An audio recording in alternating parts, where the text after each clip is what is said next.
Hey everybody, Chris at Trailblazer Home Inspections. What I'm going to show you today is how to actually winterize your spigot properly.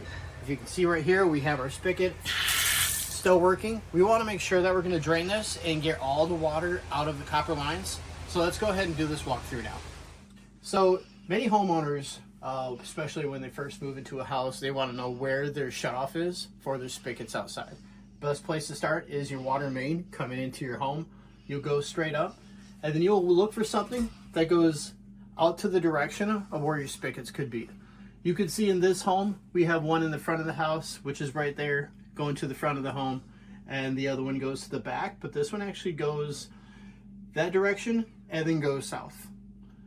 So when you are trying to find your spigots, your main water supply is your best route to go. Okay, what you can see here is we have a ball valve. They call this a ball valve because it turns 90 degrees. But this is in the perpendicular motion, meaning that it is the opposite direction of the pipe. When it's in the opposite direction, that means this spigot is turned off. And you can see our valve is in the off position. When we go over to this guy here, you can see this one is in the on position because this is in parallel with the copper piping. What we're looking for is to turn this off straight down. Now our water's turned off.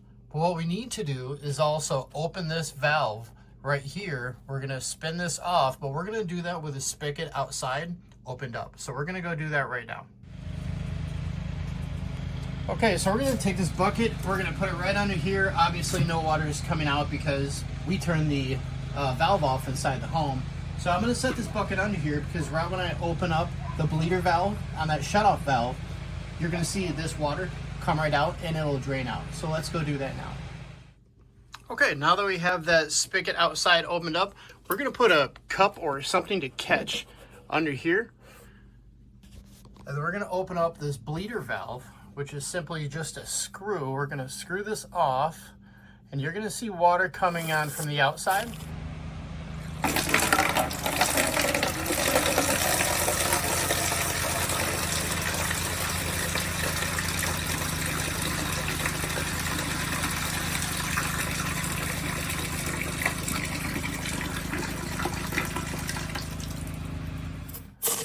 Hear that?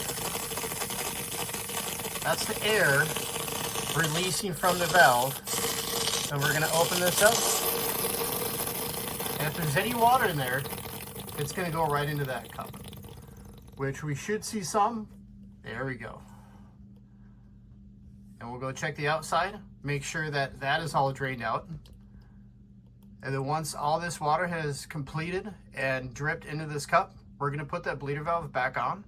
And now we've introduced water into this copper line.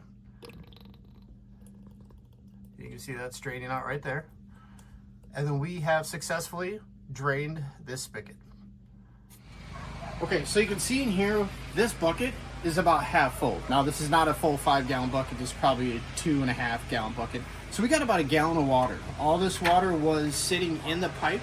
When we opened up that bleeder valve, that introduced air and allowed all this water to come out of here. This is why it's important, because in the winter time, with all that water still sitting in the pipe, it could potentially still freeze. So it's important to make sure that you either shut off your spigot, shut off your water valve, and open up your bleeder valve. And then this spigot is now set to go for the winter time. Thanks for watching. Chris at Trailblazer Home Inspections.